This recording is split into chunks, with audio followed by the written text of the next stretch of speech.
Hello and welcome to the Downsized Dish. My name is Laraine Durham, and this is our weekly series where we talk to people who've lost weight on a GLP-1 medication like Semaglutide, Tirzepatide, Zepbound, and Mounjaro.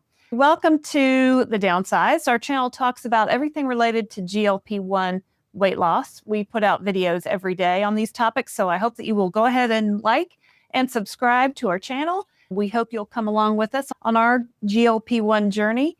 And so we can help you celebrate and answer some questions in yours. I'm not a doctor. This is not medical advice. If you are interested in the GLP-1 medication, be sure to talk to your doctor before starting any treatment or fitness journey. All right. So today we're talking to Teddy. Welcome, Teddy, to the Downsized Dish. Thanks, Laraine. I'm glad to be here. Yay. Well, Teddy, tell us about yourself. Well, my name is Teddy. I'm a citizen of the Coyote Valley Band of Pomo Indians. So I'm Native American, and I have been on my journey for basically my whole life. I had childhood obesity, and now I've been very successful in my journey and am starting to build some organizations to help others get access to treatment. Well, that's awesome. How much have you lost, Teddy? On a GLP-1, I have lost 110 pounds. Wow. But from my highest weight, I am down 135. Wow. Yeah. That's awesome. That's awesome. Here's some before and after pictures of you, Teddy. Tell us about these pictures. So the picture on the left is from a wedding I went to in September of 2023. Mm-hmm. I started the GLP medications in March of 2024. Mm-hmm. And then the picture on the right is from a wedding I went to in June of this year. Wow. So pretty proud of being able to, I own a tux now. Yay. It looks great on you. That's a great picture. Yeah, I'm really happy with it. Yeah. Oh, okay. So here's a before and after. Tell us about these.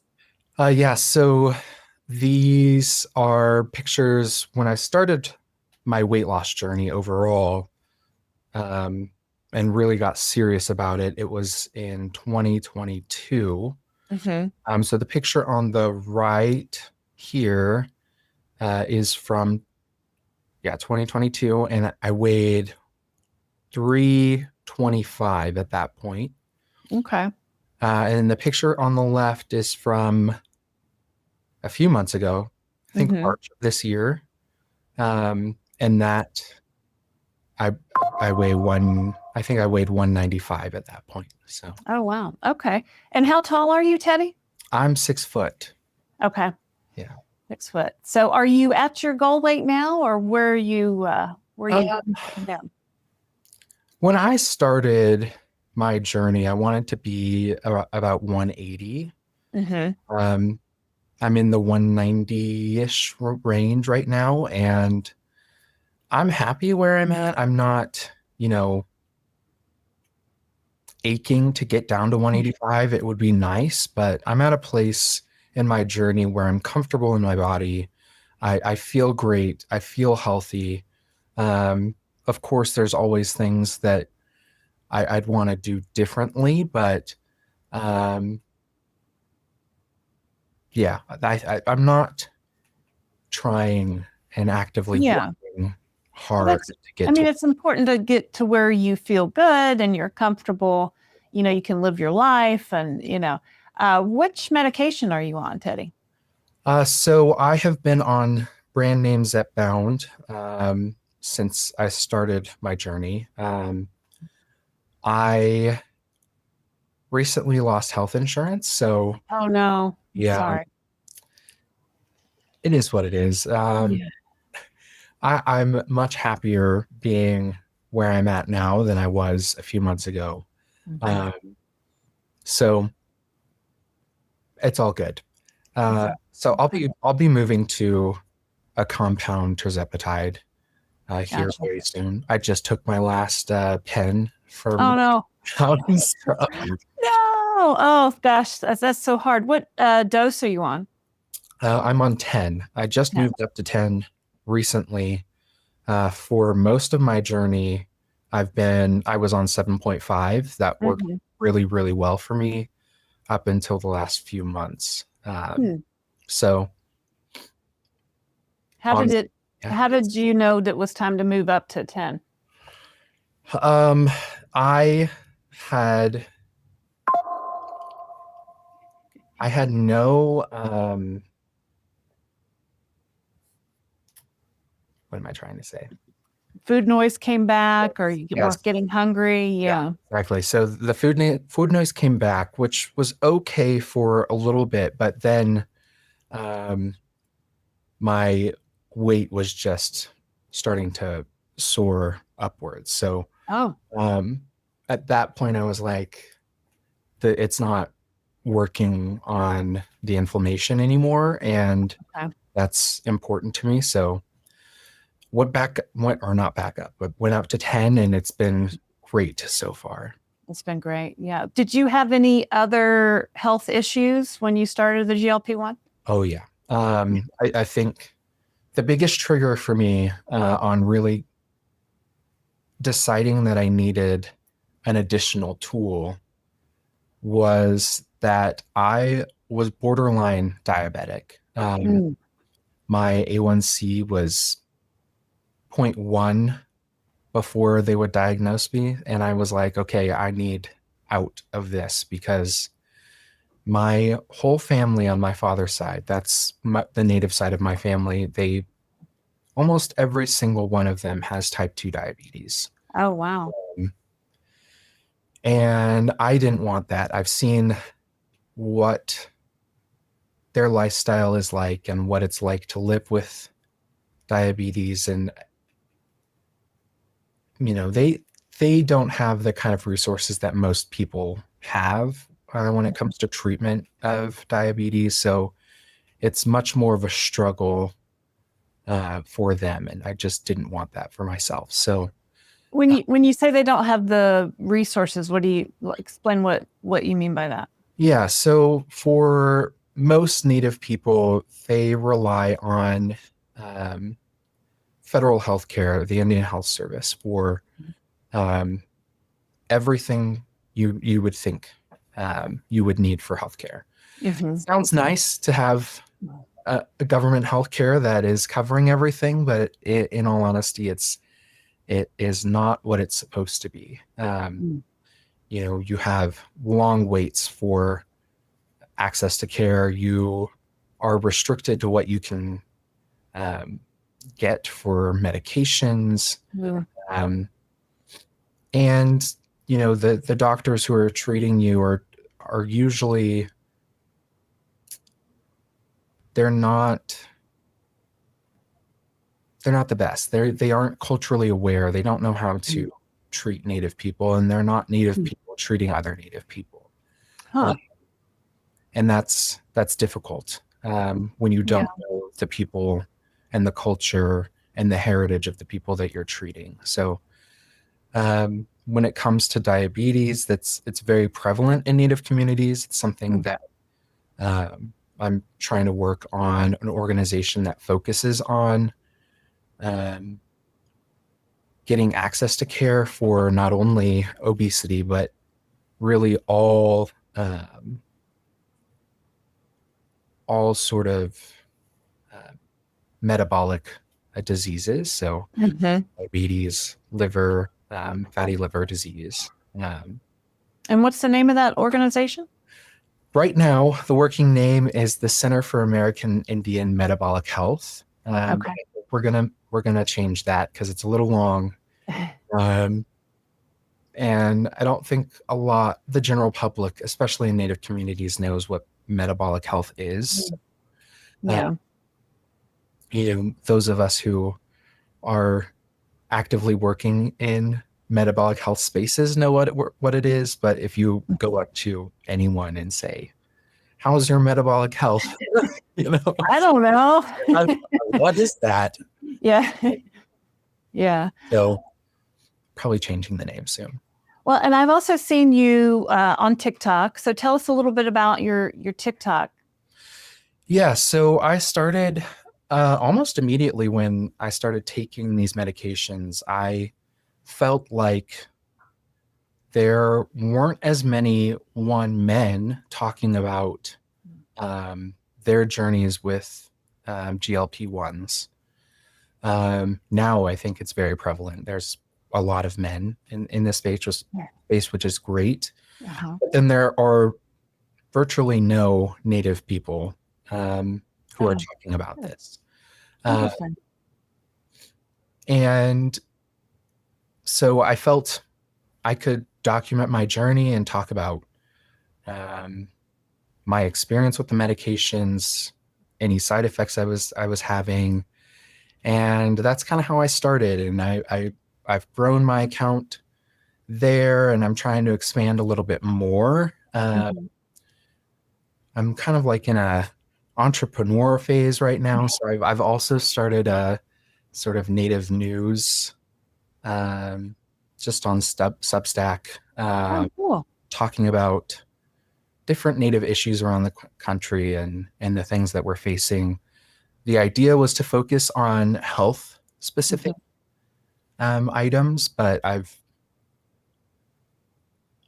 it's hard to focus on just that when there's many different things. A lot of issues there. What's your TikTok handle?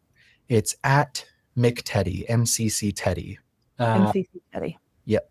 So, and that's my handle for everything. I'm starting to cross post on YouTube as well, so you'll find a lot of the news items there as well.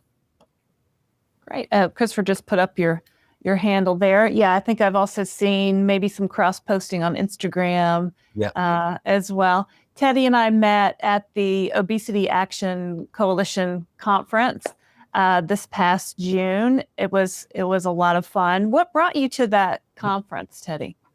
Yeah, so I'm a big advocate at heart. I have been for most of my life in advocating for policies that impact me and the people I love. I've done quite a bit of that here in Colorado, at the state level when it comes to access to care, and then a lot of Native issues as well. So I saw the opportunity to go and advocate for improving access to these medications and then care overall for people with obesity or other metabolic diseases, and got to go to Capitol Hill with the organization and advocate with a few members of Congress for the Treat and Reduce Obesity Act and some other policies that we think would improve access to care. That's awesome. Tell us quickly about the Treat and Reduce Obesity Act. Yeah, just for those who may be hearing about it for the first time. Yeah, so this has been an act that has been reintroduced into Congress, I think, for the past 20 years or so. Oh, that long, really? Yeah, that long. And what it would do is, I guess taking a step back, right now, there is a limitation in Medicare and Medicaid where weight loss medications are restricted, and that is codified into law. So this would, and that goes back to the phentermine days, which were Benson in the 80s, where everybody got hurt by that. Exactly. So I understand the restriction there, but we're in a totally new world with medications that are considered weight loss medications that, I don't know, I wouldn't specifically call them that, but they aren't working the same, and they are a lot healthier. And so this act would remove that restriction and allow for Medicare and then Medicaid to cover those. Yeah. And I guess the thinking is once Medicaid and Medicare covers drugs like Wegovy and Zepbound, then other insurance companies may follow. Exactly. I think the hope, right? Yeah. So, well, that's amazing. That's so awesome that you got to go up and talk to your Congress people up on Capitol Hill. We had at the conference, we had a really fun 80s night where we all dressed up in 80s themed clothing and danced the night away. So Teddy and I were getting down on the dance floor. Yeah. That was so much fun. My husband's not a big dancer, so I'm always up for dancing if somebody else will will join in. That was so much fun. Well, let's go back to your journey and talk about, you mentioned side effects. What side effects did you have from the Zepbound? So my side effects have been very limited, I think. When I first started, I think my body was almost in shock. And so I had a lot of fatigue. I had like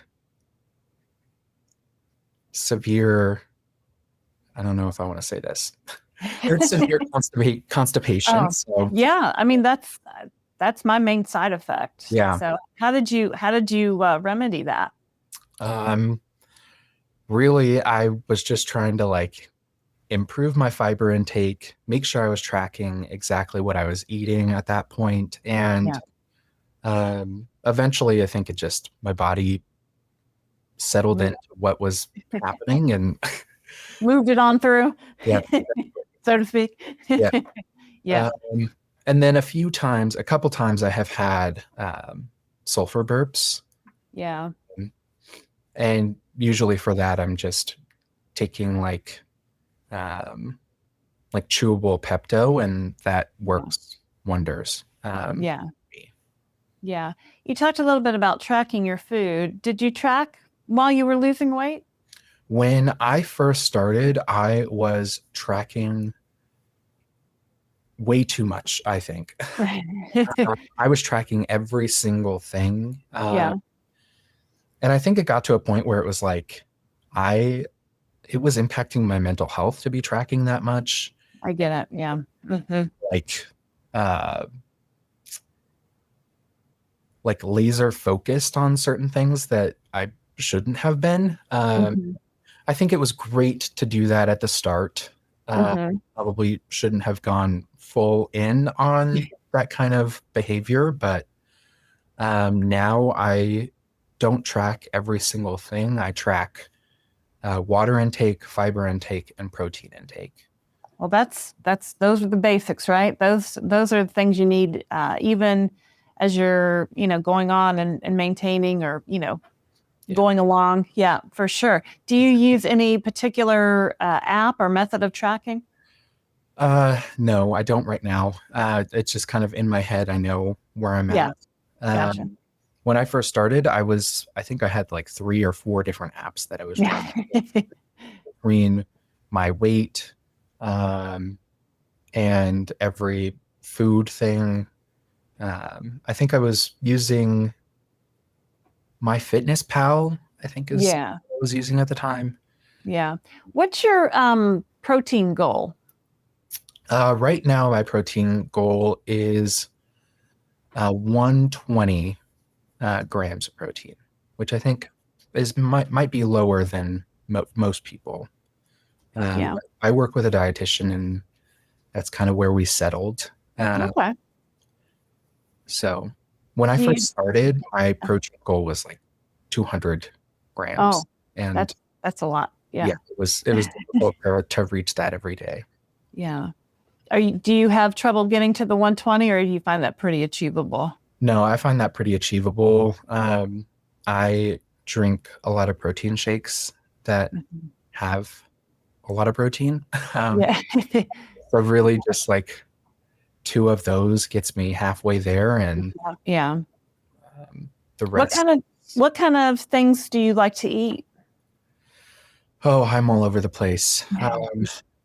I will go from um, like a chicken and rice dish to most of my protein is chicken. That isn't like from a protein drink.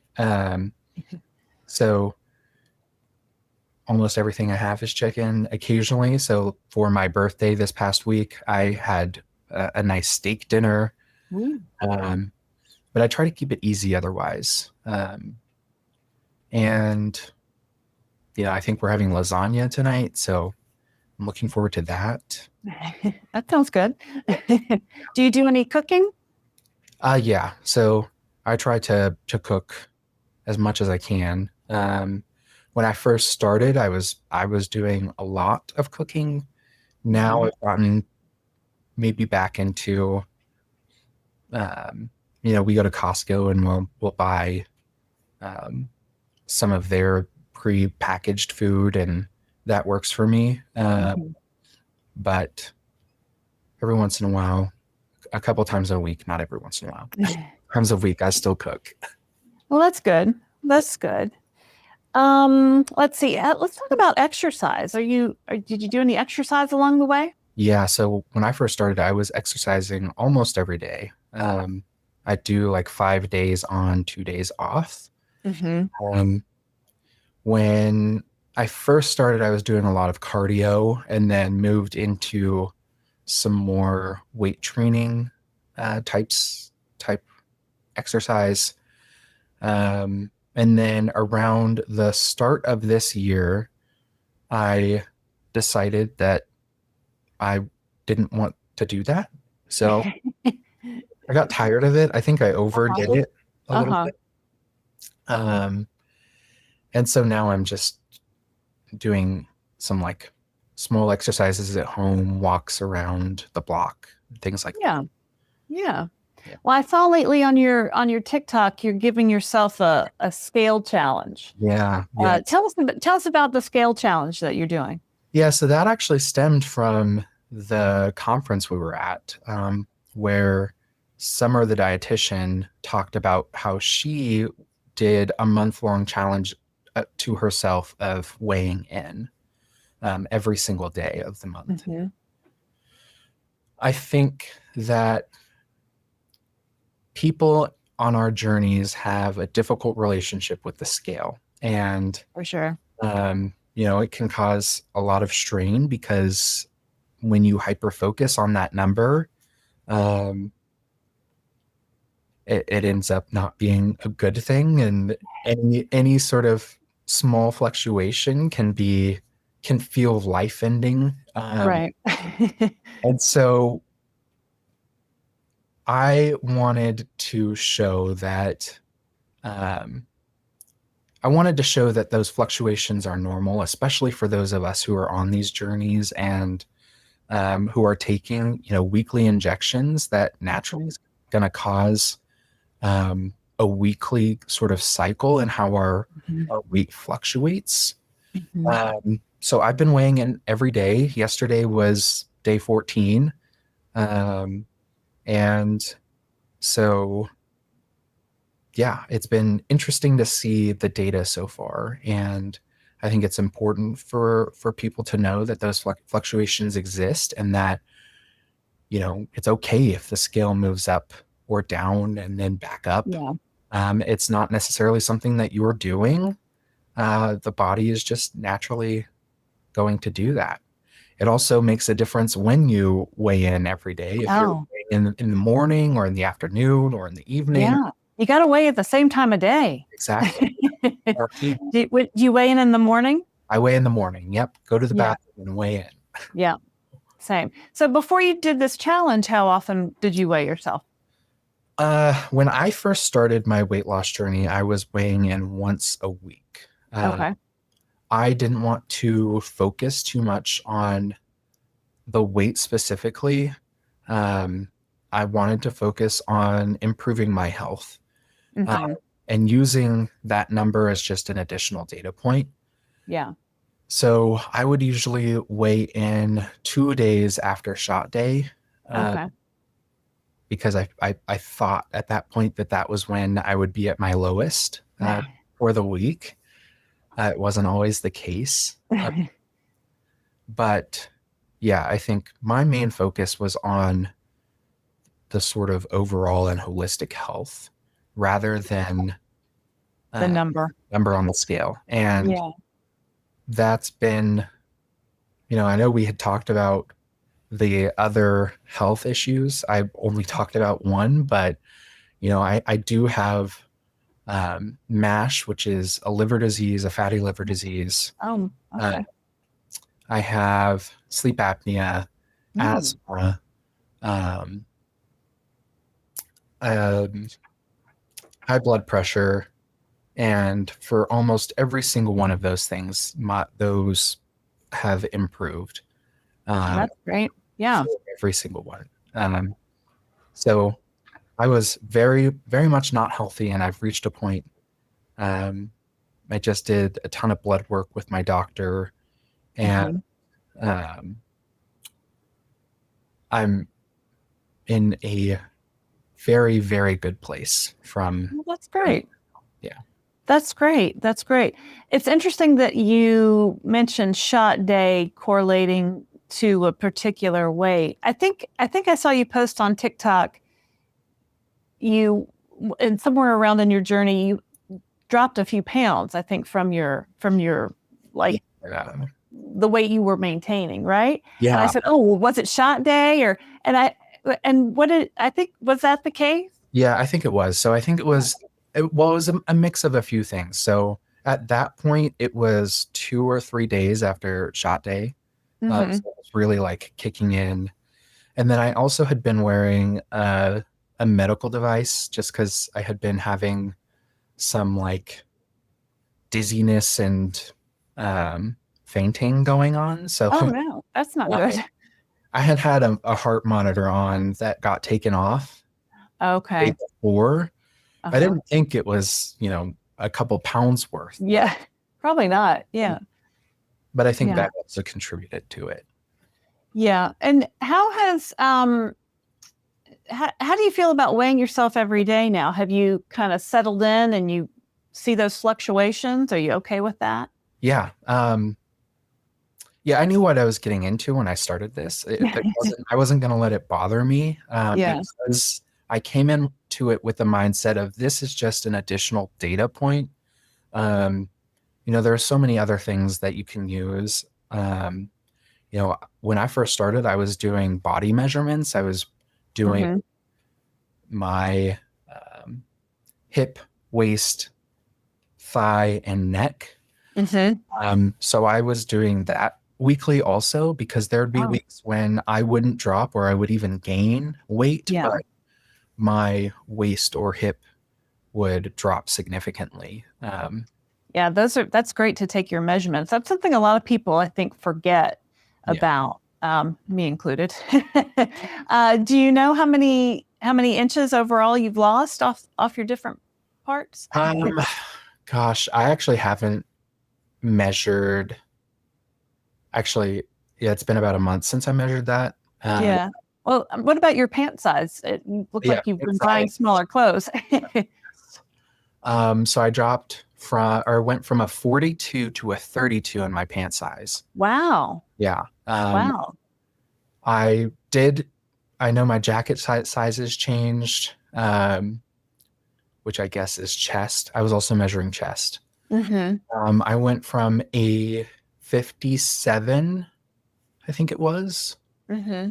or 58 to a, 44, Wow. my chest. Uh, Yeah. so pretty big changes. Uh, Yeah. So I guess you had to buy pretty much all new stuff, right? yeah, I did. Um, that, if you talk to my mom, she'd tell you that I still have a problem with that. I am I think, I have been in a bigger body for most of my life. I was technically um, diagnosed with childhood obesity when I was I think I was 6. Oh, wow. Yeah, so very young. Okay. And so, I grew up not having in a home that, we weren't well off. So, Right. we just kept things. And so I kept a lot of my clothes up until recently. I was slowly buying new things, but towards the beginning of the year, I sort of got a fully new um, wardrobe, and then the rest of that stuff is at the bottom of the closet. I keep telling myself I'm going to sell it, and really it's just finding the time to do that. Yeah. Yeah. It's hard to, yeah, I've done some consignment, Yes. and it's kind of a pain, and you don't, I mean, you make a little bit, and that's always nice. Yeah, most of the time I just, take it to Goodwill. I still have stuff I need to go out and clean out and go through. And it's hard to get rid of some stuff, Yes. right? Like you want to hold on to it just for maybe emotional reasons or financial reasons, or what if the weight comes back? Like, do you ever have those worries, like that your weight might come back? I think because of sort of the change in my personal circumstances, I'm like, all right, Yeah. what happens if I can't afford the medication? Then, Yeah. uh, Then what? and what does that look like? I think I'm in a good enough place with my habits that I don't think I'm going to go back to where I was, Mm-hmm. but I'm also not there yet. So I'm not worrying too much. Yeah. Yeah. Do you think once you get set up with how you'll go forward with this medication, compounded version or what have you, do you think this is a medication that you'll want to stay on forever? I mean, you're pretty young. How old are you, Teddy? I'm 32. Yeah. 32. So do you see yourself being on this medication long term? I do. I have, since I started these medications and saw how life-changing they can be, I do see treatment of not only obesity, but the other health issues I had being Yeah. long term. I think that, obesity is a disease that impacts you for life, and you have to treat it for life as well. So, I see myself taking these for the rest of my life or until something else comes along Comes that along. others. Yeah. But um, Yeah. yeah, I do see myself doing it. Definitely. We learned at the conference, and I've heard now a lot, that obesity is a chronic, relapsing disease, right? So the chronic part kind of grabs me, and the relapsing part kind of also grabs me. So I think it's great now that we have these tools, semaglutide, tirzepatide, other players to be named hopefully later, that help us manage our obesity. There's a new drug possibly coming out in 2026 called orforglipron, which is a pill. Is that something you might be interested in trying? Nope. No, no. No, I don't think so. So I've done quite a bit of work in some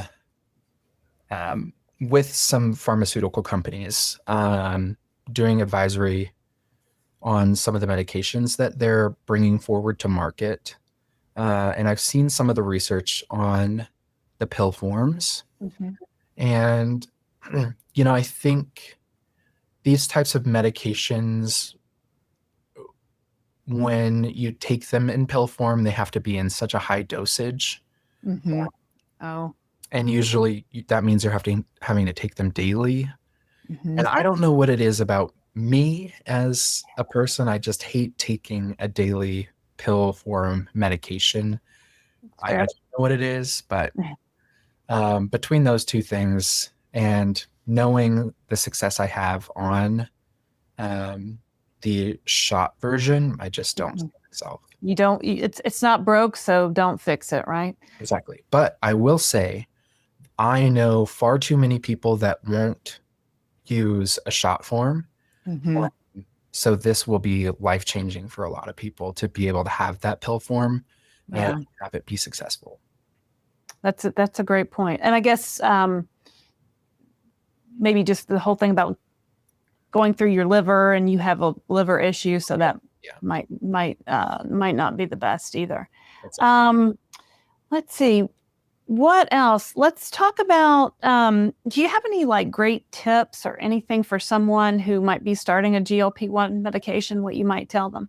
Yeah. I think my tips are, the biggest thing for me was actually getting started. At the time when I first started, I had a severe fear of needles. Oh, sure. Me too. So the first time I took the medication, I sat there looking at the pen for an hour, just looking at it like, I can't do this. And I think, like, I called someone and I was like, I need you to walk me through this. And Yeah. they did, and that was super helpful. And the main tip I have is, don't do this alone. You don't have to do this publicly. You don't have to do this, with a family member, but find someone. It could even be someone you don't know who you have seen take these medications on something like TikTok or YouTube. Yeah. Reach out to them, because we're all willing to help. Absolutely. Don't be afraid to ask questions. Yeah. And make sure that you're doing it under the supervision of a doctor. And don't be afraid to ask maybe dumb questions of your doctor. I think those are the biggest things for me. When it comes to things like what you eat and how you eat, that's, I think, a very personal question. Mm-hmm. Things that I did aren't going to work necessarily for everyone. Right. And I found it better to feel it out for myself, to know what worked for me. Granted, I had a lot of resources and friends who were also taking these medications, so I knew exactly what all of them were doing. So I kind of tried a bunch of different things, which I guess That's interesting. I mean, I'm 56. I don't talk to a lot of 32-year-olds just in my daily going about my life. But when you say you had a lot of friends that were on this medication, talk to me about that. Is that, did one start and then everybody followed, or how do you talk about this with your friends? Yeah. So,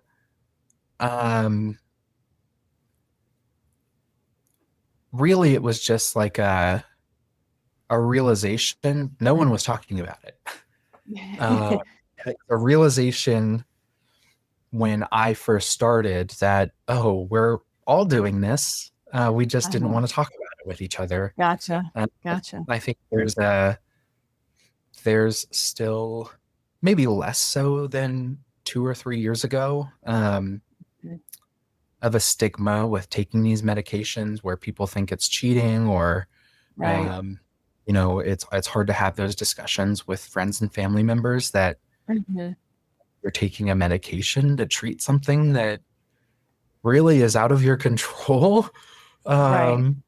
But that stigma still exists. And I think that stigma is tied to the stigmas that we have with people living with obesity. For big today. Yeah. So it's hard for people to talk about. And when I started talking about it very publicly, a lot of friends and family came out and messaged me and were like, I'm doing this too. I'm so glad that you're actually talking about it, because I feel like no one is. So Exactly. Yeah. I think it's great that, we can talk about it. We can post on social media about it. And it's been amazing to me, my friends who have come out of the woodwork and asked me questions or have been on it themselves. I grew up in the 80s, and there was a big focus on weight. Like girls wanted to be skinny. In the 90s, girls wanted to be stick skinny. For your generation, growing up, I guess you've grown up in I don't even want to guess, like the 20 to 2000s and Early 2000s, yeah. Yeah, like was there a focus on being thin for your age group?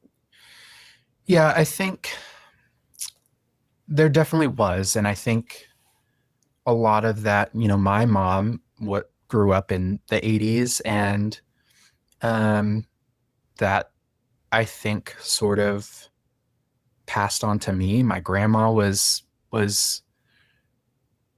like dead set on making sure that I was being treated and was not going to be overweight like the rest of the family. And that, I think, caused a little bit of trauma for all of us. But Yeah.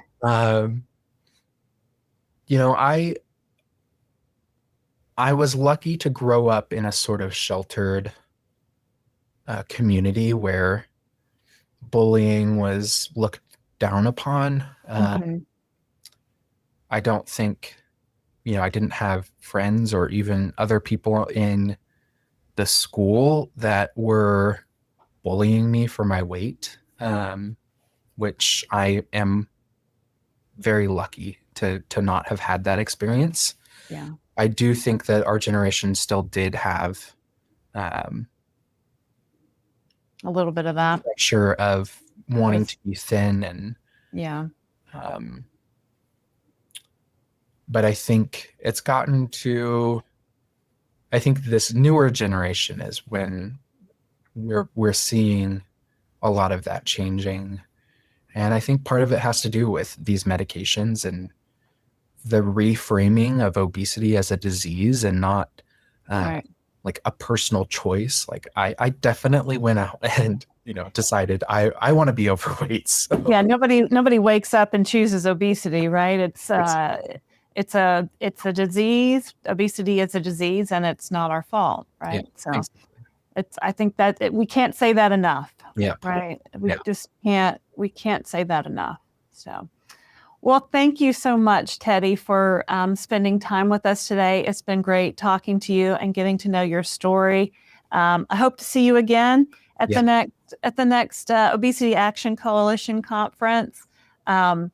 I met so many nice people there, including Teddy, so many TikTokers.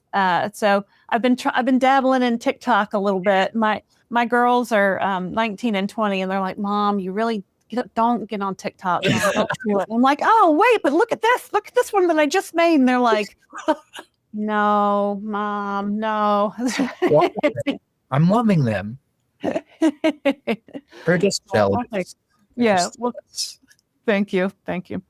All right. Well, thanks, Teddy. And thanks, everybody, for watching The Downsized Dish today. If you'd like to come on and tell me your story, send me an email to Laraine@thedownsized.org.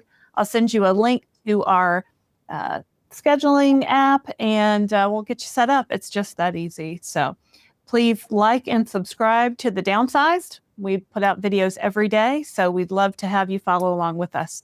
So thanks, Teddy. Thanks. Appreciate it. Bye.